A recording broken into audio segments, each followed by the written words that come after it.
हरिपुर नाम के गांव में आरती नाम की एक लड़की अपने माँ और पिता के साथ रहती थी। आरती, कमलेश और मनोरमा तीनों एक साथ में हंसी खुशी से रहते थे। कमलेश ज्यादातर शहर में ही रहता था क्योंकि कमलेश शहर के 5 स्टार एक होटल में सिक्योरिटी गार्ड का काम करता था।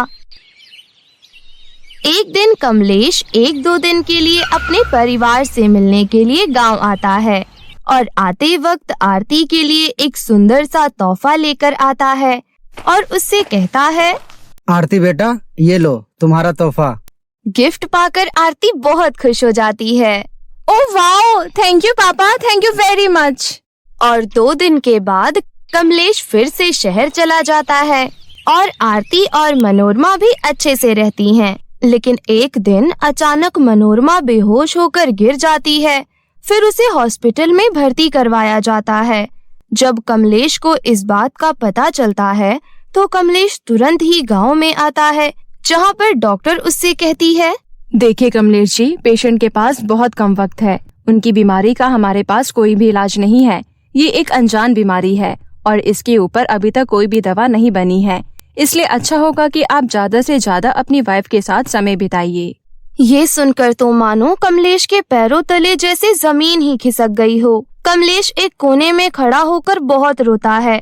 फिर कमलेश आरती और मनोरमा को लेकर घर आ जाता है और कमलेश उसकी अच्छे से देखभाल करने लगता है। आरती भी अपने पिता के साथ मिलकर अपनी माँ की देखभाल करती है। लेकिन फिर एक दिन, अरे बेटा आरती, तुम आज से वापस स्कूल जाओ। मैं हूँ ना, मैं तुम्हारी माँ का अच्छे से देखभाल कर लूँगा। अच्छा ठीक है पापा।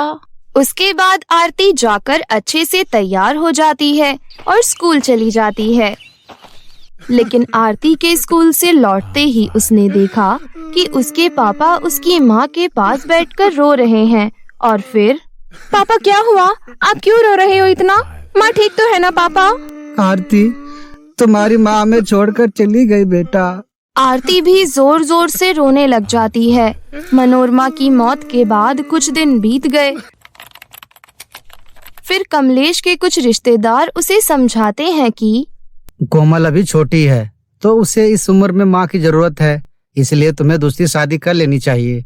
अपने रिश्तेदारों के बार बार समझाने पर कमलेश दूसरी शादी कर लेता है। कमलेश की दूसरी पत्नी का नाम रेखा था। रेखा एक बहुत ही अच्छी औरत थी।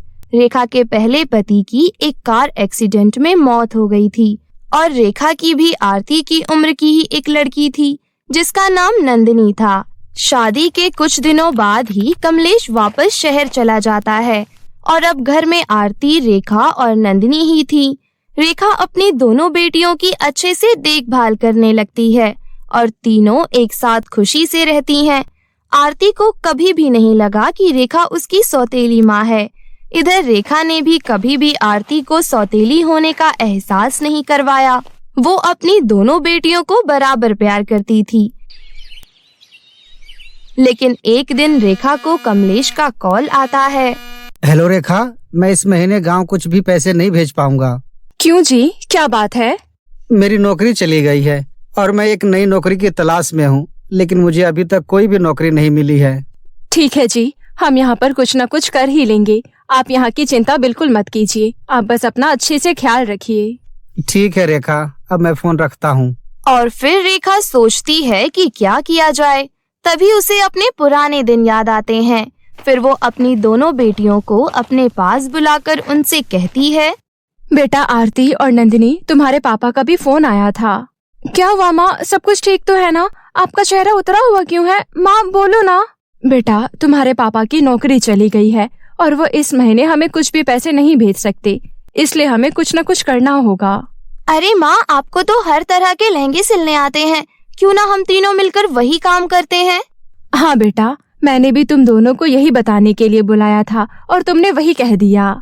लहंगा चुनने का काम? आप दोनों को लहंगा सिलना आता है क्या?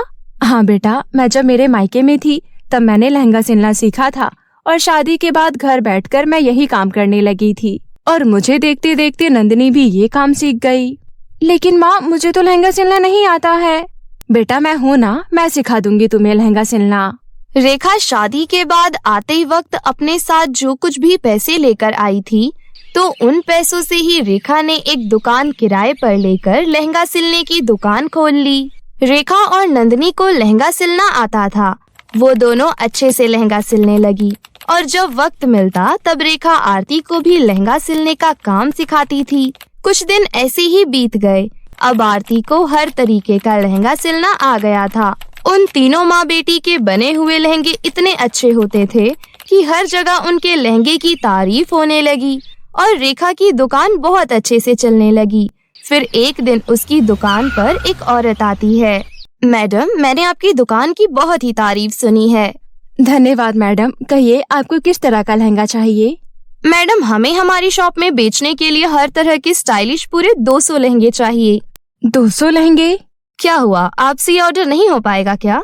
नहीं नहीं, ऐसी कोई बात नहीं है। दरअसल पहली बार इतना बड़ा ऑर्डर आया है ना, इसलिए। ठीक है, आप मुझे 20 दिन में 200 लहंगे बनाकर दे दीजिएगा। ठीक है मैडम, आपका काम हो जाएगा। ये लीजिए आपका एडवांस। फिर वो औरत वहाँ से चली जाती है। फिर रेखा, आरती और नंदिनी ने दिन रात मेहनत करके 200 लहंगा का ऑर्डर 15 दिनों में ही पूरा कर दिया और कुछ दिन घर में ही आराम करने लगी। फिर 2 दिन आराम करने के बाद जब वो फिर से दुकान पर गईं, तो दुकान में ऑर्डर के सारे लहंगे चोरी हो गए थे। ये देखकर तीनों माँ बेटी रोने लगी। हाय, हमने इतनी मेहनत से इतना बड़ा ऑर्डर पूरा किया था, लेकिन सारे लहंगे चोरी हो गए। अब हम उस मैडम को क्या जवाब देंगे?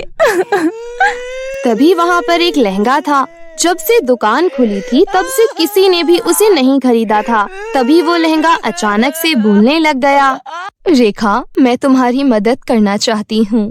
ये कौन बोल रहा है? कौन है यहाँ पर? ये देखो, मैं लहंगे में से बोल रही हूँ। जब रेखा ने वहाँ देखा तो वो एक लहंगा था। रेखा को और उसकी दोनों बेटियों को अपनी आंखों पर विश्वास नहीं हो रहा था कि वो कैसे बोल सकती है। अरे, लेकिन तुम बोल कैसे सकती हो? रेखा, मैं तुम्हारी सौतन यानी कि मनोरमा की आत्मा हूँ। मरने के बाद मेरी आत्मा को शांति नहीं मिली। मुझे लगा मेरी बेटी को उसकी सौतेली माँ ना जाने कैसे रखेगी, लेकिन तुमने उसे उतना ही प्यार दिया जितना मैं देती थी। मैं तुम्हारी सदा आभारी रहूंगी। ये आप कैसी बातें कर रही हैं दीदी? आरती मेरी बेटी है, मैं उसको उतना ही प्यार करती हूँ जितना नंदिनी को। फिलहाल के लिए इस लहंगे के रूप में मैं तुम्हारी कोई भी इच्छा पूरी कर सकती हूँ। तभी वहाँ चोरी हुए सारे लहंगे वापस लेकर आ जाती है। ये देखकर रेखा, नंदिनी और आरती बहुत ज्यादा खुश हो जाती हैं। फिर 2 दिन बाद वो मैडम आकर उन्हें पूरे पैसे दे देती है और अपना ऑर्डर लेकर वहाँ से चली जाती है। मनोरमा की आत्मा वाले जादुई लहंगे की वजह से रेखा का बहुत बड़ा नुकसान होने से बच गया था। फिर रेखा ने वो लहंगा अपने घर में सुरक्षित रख दिया और कमलेश को भी फोन करके वापस गांव बुला लिया और उसका लहंगे का बिजनेस भी बहुत अच्छे से चलने लगा। अब सब कुछ अच्छे से चल रहा था। अब उन लोगों को किसी भी चीज की कोई कमी नहीं थी। वो लोग हंसी खुशी से अपनी जिंदगी जीने लगते हैं। ये कहानी यशोदा नाम की एक औरत की है। यशोदा गर्भवती थी और उसका पति किसी कारणवश उसे छोड़कर चला गया था। यशोदा बहुत दुख में अपना जीवन व्यतीत कर रही थी। वो अक्सर अपने होने वाले बच्चे के बारे में सोचती रहती थी कि वो उनका लालन पालन कैसे करेगी। एक दिन यशोदा अपने मन में सोचती है, मुझे अपना पेट पालना इतना मुश्किल हो रहा है। जब मेरा बच्चा होगा तो मैं उसका ख्याल कैसे रखूंगी? मुझे तो कुछ समझ नहीं आ रहा। 9 महीने बाद यशोदा को प्रसव पीड़ा शुरू होती है। आस पड़ोस के लोग उसे हॉस्पिटल में भर्ती करवा देते हैं। काफी देर बाद जब यशोदा को होश आता है तो वो देखती है कि उसने 2 जुड़वा बेटियों को जन्म दिया है जो दिखने में अलग अलग है। जुड़वा बेटियों को देखकर यशोदा और टेंशन में आ जाती है। हे भगवान, तू मेरी कैसी परीक्षा ले रहा है? मैं 2 बच्चों को अकेले कैसे संभाल पाऊंगी, वो भी दोनों लड़कियाँ। यशोदा ये सब सोच ही रही थी कि तभी उसे 2 नर्स आपस में बात करती हुई दिखती है। वार्ड नंबर 11 के पेशेंट के साथ बहुत गलत हुआ। बहुत साल बाद उनको बच्चा होने वाला था और बच्चा होते ही मर गया। हाँ, मैंने सुना है वो औरत अभी होश में नहीं आई है और उसका पति एक बच्चा ढूंढ रहा है। अगर उसकी पत्नी के होश में आने से पहले उसको बच्चा नहीं मिला तो बेचारी उसकी पत्नी का ना जाने क्या हाल होगा। तुम सही कह रही हो, चलो चलते हैं। वो दोनों नर्स वहाँ से जाने लगती है। तभी बिना समय गवाए यशोदा उन्हें रोककर कहती है, सुनिए, इधर आइए। मैंने सुना कि कोई बच्चा ढूंढ रहा है। मेरी 2 बच्चियां हुई है, लेकिन मैं बहुत गरीब हूँ। मेरा पति मुझे छोड़कर चला गया है। मैं अकेले दोनों बच्चियों को नहीं पाल पाऊंगी, इसलिए आप मेरी एक बच्ची ले जाकर उन्हें दे दीजिए। रुको, मैं इस बारे में डॉक्टर से बात करके आती हूँ। नर्स डॉक्टर से बात करती है। डॉक्टर यशोदा की एक बेटी को उठाकर ले जाते हैं। यशोदा अपने मन में कहती है, मैं ये समझ लूंगी कि मेरी एक ही बेटी हुई है। अगले दिन यशोदा हॉस्पिटल से डिस्चार्ज हो जाती है और घर आ जाती है। अपनी बच्ची को लेकर वो टूटी फूटी झोपड़ी में जाती है और कहती है, मेरी बच्ची, इस टूटी फूटी झोपड़ी में तुम्हारा स्वागत है। मेरे लिए यही मेरा आशियाना है। तुम्हें अब जब तक तुम्हारी शादी नहीं हो जाती यहीं रहना होगा। उस दिन से यशोदा अपनी बेटी को पालने के लिए छोटे मोटे काम करने लगती है और दूसरी तरफ उसकी दूसरी बेटी बहुत ऐशो आराम से पलने लगती है। कुछ सालों बाद जब यशोदा की बेटी थोड़ी बड़ी हो जाती है तो वो उसका एक सरकारी स्कूल में दाखिला करवा देती है। एक दिन यशोदा की बेटी पिंकी स्कूल से उदास होकर घर आती है। पिंकी को उदास देखकर यशोदा उससे कहती है, क्या हुआ मेरी बच्ची, तुम इतनी उदास क्यों हो? माँ, मेरी कोई बहन क्यों नहीं है? आज मेरी क्लास वाली सीमा से लड़ाई हो गई थी तो उसने अपनी बड़ी बहन को बुला लिया। अगर मेरी बहन होती तो वो भी मेरे साथ स्कूल में पढ़ रही होती तो आज लड़ाई में वो भी मेरा साथ देती। पिंकी के मुंह से ये सारी बातें सुनकर यशोदा को एहसास होता है कि वो अपनी दोनों बेटियों की देखरेख कर सकती थी। उसे हिम्मत नहीं हारनी चाहिए थी। उसे बहुत अफसोस हो रहा था, लेकिन अब अफसोस करने का कोई फायदा नहीं था। गरीबी के कारण यशोदा चिड़चिड़ी होती चली गई। वो केवल पैसों के पीछे भागने लगी। उसे हर जगह बस पैसा ही पैसा दिखाई देता था। इसी तरह 2-3 साल और बीत गए और यशोदा ने एक बहुत ही अमीर घर में काम पकड़ लिया, जहाँ के मालिक का नाम सूरज मेहरा था। सूरज मेहरा एक बहुत ही बड़ा आदमी था। उसकी पत्नी की कुछ वर्ष पहले ही मृत्यु हो गई थी। तब से वो अपनी बेटी के साथ अकेले ही रहता था। यशोदा उसके घर में काम करने जाती और वहाँ रखी महंगी महंगी चीजों को देखकर उसके मन में बहुत लालच आ जाता था। बाप रे, मालिक के किचन में कितने सारे काजू बादाम रखे हुए हैं। एक काम करती हूँ, इन्हें अपने पल्लू में बांधकर घर ले जाती हूँ। मैं और मेरी बेटी आराम से खाएंगे। ऐसा सोचकर यशोदा अपने पल्लू में ढेर सारा काजू और बादाम भर लेती है और छुपाकर घर ले आती है और अपनी बेटी से कहती है, पिंकी देख, मैं तेरे लिए क्या लेकर आई हूँ। अरे वाह माँ, आप तो काजू और बादाम लेकर आई हो। मैंने ये कभी नहीं खाए, पर इनके बारे में बहुत सुना था। खा ले, बहुत पौष्टिक होती है ये चीजें। तेरे अंदर ताकत आएगी। तुझे पता है, मालिक के घर से चुरा कर लाई हूँ, वरना हमारे पास इतने पैसे कहाँ जो मैं तुझे ये सब खिला सकूँ। यशोदा ने अपने साथ साथ अपनी बेटी को भी गलत ज्ञान देना शुरू कर दिए। जब भी वो मालिक के यहाँ से कुछ चोरी करके लाती तो अपनी बेटी को बताती थी, जिससे पिंकी भी प्रभावित होती थी। इसी तरह पिंकी अपनी माँ की तरह लालची और पैसों के पीछे भागने वाली बन गई। इसी तरह काफी दिन बीत गए।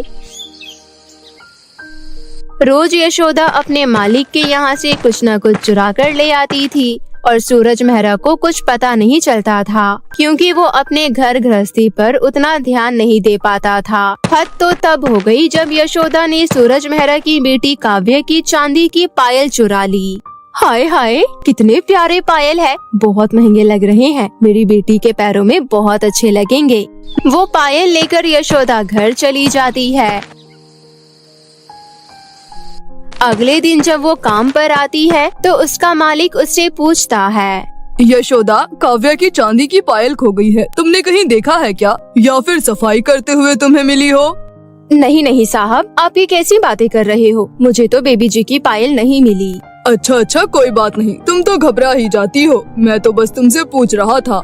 सूरज मेहरा को कहीं न कहीं यशोदा पसंद थी, इसलिए वो उसकी छोटी मोटी गलतियों को अनदेखा कर देता था। धीरे धीरे इस बात का आभास यशोदा को भी होने लगा। उसने अपने मन में सोचा, साहब तो लगता है मेरे प्यार में पड़ गए हैं। कोई बात नहीं, ये तो मेरे पास गोल्डन चांस है साहब से पैसा ऐंठने का। चल यशोदा, अपना काम शुरू कर दे।